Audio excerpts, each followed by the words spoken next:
افضل موت اگر کوئی ہے انبیاء کرام کے بعد، سب سے افضل موت جس کی ہم تمنا کرتے ہیں وہ شہادت کی موت ہے یا نہیں ہے؟ شہید جو ہے دنیا کا وہ بہترین انسان ہے جس کے متعلق فضیلتیں آئی ہیں قرآن پاک میں بھی، حدیث پاک میں۔ اللہ نے تو یہاں تک فرمایا کہ ان کو مردہ مت کہنا، مرنے کے بعد بھی اللہ فرماتا ہے وہ زندہ ہیں، انہیں رزق بھی میں دے رہا ہوں۔ یہ شہید کے لیے آیا ہے قرآن میں، باقی میتوں کے لیے نہیں آیا۔ شہید کے لیے حدیث میں یہ بھی ہے کہ دنیا میں وہ واحد ایسی ذات ہے جس کو مرنے سے پہلے اسے جنت دکھائی جاتی ہے، خون کا قطرہ اس کا زمین پر گرنے سے پہلے اسے جنت کے دروازے دکھائے جاتے ہیں، اس کا ٹھکانہ اسے دکھایا جاتا ہے، وہ جنت میں اپنا محل دیکھ کر کے جاتا ہے شہید۔ اب سنو، سب سے افضل موت شہید کی ہے۔ ایک بار درد ہوتا ہے شہادت میں، باقی ہمیشہ کا آرام ہی آرام ہے، سکون ہی سکون ہے۔ شہید کے لیے کہا گیا اس کے اگلے پچھلے سارے گناہ اللہ معاف فرمائے گا۔ یہ سب سے بڑے اصول ہو گئی زندگی، کچھ بھی تھے اس کے گناہ معاف کر دیے جائیں گے۔ لیکن ایک جگہ جا کر میری نظر رک گئی، حدیثوں کو پڑھ رہا تھا، قیامت کے دن اگر شہید کے اوپر کسی کے مال کا حق باقی تھا تو فرمایا جائے گا اسے دوزخ میں بھیجو۔ فرمایا گیا شہید کو بھی اس چیز کی معافی نہیں اگر کسی مسلمان کا مال رکھ کر کے آیا ہے، باقی سارے گناہ اس کے معاف کر دیے جائیں گے، اگلے پچھلے گناہ، بڑے بڑے گناہوں کی معافی کا اعلان ہے، کبیرہ گناہ بھی اللہ معاف کرے گا۔ لیکن اگر کسی مال مسلم کو لے کر کے دنیا سے آیا ہے، رب تعالیٰ فرمائے گا یہ حقوق العباد میں گرفتار ہے، اب اسے وہ فضیلت نہیں ملے گی جو شہیدوں کو ملتی۔ عزیزان گرامی، اس سے اندازہ کر سکتے ہو کہ یہ حقوق انسانی پر اسلام نے کتنی بڑی توجہ دی ہے۔ جان کی جیسے حفاظت ہے، دوسرے کی جان نہ لو، وَلَا تَقْتُلُوا النَّفْسَ الَّتِي حَرَّمَ اللَّهُ إِلَّا بِالْحَقِّ، اللہ نے فرمایا کسی جان کا قتل مت کرنا، اللہ نے تم پر حرام کر دیا ہے مرڈر کرنا کسی کا بھی، الا بالحق، ہاں حق کے ذریعے سے۔ حق کے ذریعے سے مطلب کیا ہے؟ خدائی قوانین میں اگر وہ شبخون مارتا ہے تو پھر وہ بادشاہ اسلام ہو یا حکومت وقت ہو جو اس کی جان لینے کے متعلق فیصلے کر سکتی، لیکن کسی بھی انسان پر کسی دوسرے کا قتل کرنا جائز نہیں۔ جان، اسی طرح عزت، اسی طرح دوسرے کے مال کی حفاظت اور نسب کی حفاظت اور اپنے دین کی حفاظت۔ میں آج چیلنج کے ساتھ کہتا ہوں میرے عزیزو، یہ 5 ایسے اصول ہیں، رہنما اصول ہیں جو تمہیں کسی معاشرے میں نہیں ملیں گے۔ اگر تم نے امپلیمنٹ کر دیا ان 5 پر، سکون کی زندگی گزارو گے، نہ تمہیں کبھی اپنی جان کا خوف آئے گا۔ کیوں؟ اس لیے کہ تم دوسروں کی جان کی پرواہ کرتے ہو تو سارے تمہاری بھی جان کی پرواہ کریں گے، کبھی خوف نہیں آئے گا۔ مدینۃ الرسول کو دیکھیں ہیں، ایک مرتبہ ایران کے بادشاہ نے 2 قاصد بھیجے چھپ کر کے، وہ آئے مدینہ پاک میں، اور یہ زمانہ سیدنا عمر فاروق رضی اللہ تعالیٰ عنہ کا ہے، عمر ابن خطاب رضی اللہ تعالیٰ عنہ کا ہے۔ مدینہ میں وہ آئے، انہوں نے ڈھونڈنا شروع کیا، کچھ صحابہ ملے، ان سے کہا، پوچھا کہ یہ مسلمانوں کا مرکزی شہر ہے، راجدھانی ہے، کیپٹل سٹی ہے، جہاں سے 6 بڑے بڑے ملکوں کو سنبھالا جا رہا تھا اس زمانے میں۔ وہ آئے 2 ایرانی، کہا تمہارا بادشاہ کہاں رہتا ہے؟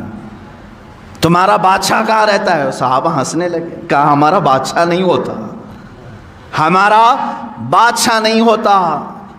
کہا پھر کیا ہوتا ہے؟ کہا امیر المومنین ہوتا ہے۔ بادشاہ کا لفظ تو یہ وہابیوں نے شروع کیا ہے، یہ سعودیوں نے، آج بھی یہ ملک کہتے ہیں، بادشاہ کہتے ہیں۔ یہ اسلامی نظام تھوڑی نہ ہے، اسلامی نظام نہیں ہے جو یہ غصب کر کے آج بیٹھے ہوئے تخت پر اور جانشین پہ جانشین اپنے بچوں کو بناتے ہوئے۔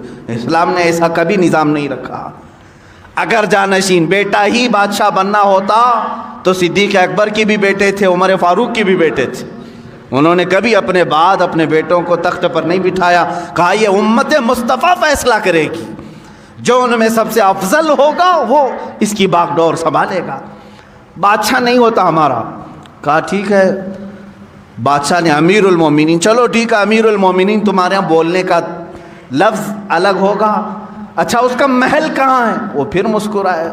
کہا اس کا محل بھی نہیں ہوتا, اس کا محل بھی نہیں ہوتا. کہا پھر کہاں ملے گا تمہارا امیر؟ کہا دیکھو مسجد نبوی کے قریب میں ایک پیپل کا جھاڑ ہے, اس کے نیچے سو رہا ہوگا. ایک درخت ہے پیلو کا, اس کے نیچے آرام کر رہا ہوگا. وہ دونوں آئے اور دیکھا تو دوپہر کا وقت تھا, کڑی دھوپ ہے. اس درخت کے چھاؤں میں, سائے میں حضرت عمر فاروق رضی اللہ تعالیٰ عنہ ہلکی سی ایک پتلی چادر بچھائے ہوئے, ننگی پیٹھ ہے, آرام فرما رہے ہیں.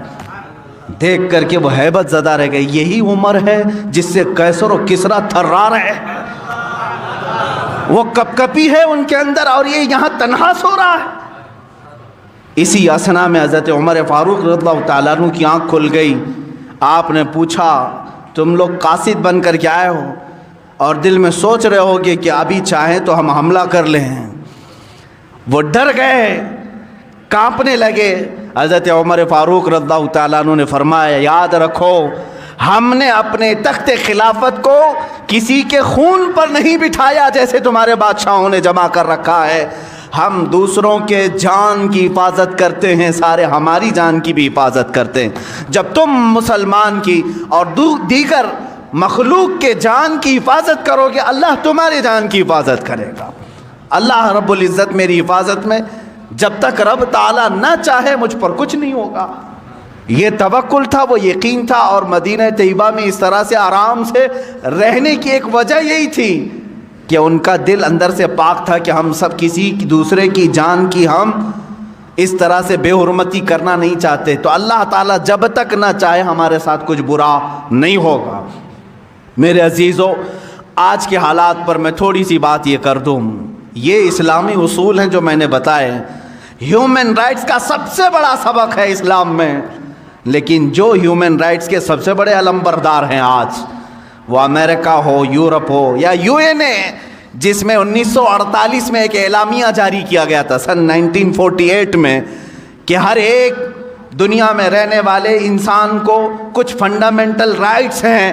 ہر ایک کو تعلیم کا حق ہونا چاہیے, ہر ایک کو آزادی رائے کا, اظہار رائے کی آزادی ہونی چاہیے, مذہب کی آزادی ہونی چاہیے, کھانے پینے کا اس کا اپنا رائٹ ہے, فنڈامنٹل رائٹ ہے, شادی اس کا اپنا رائٹ ہے.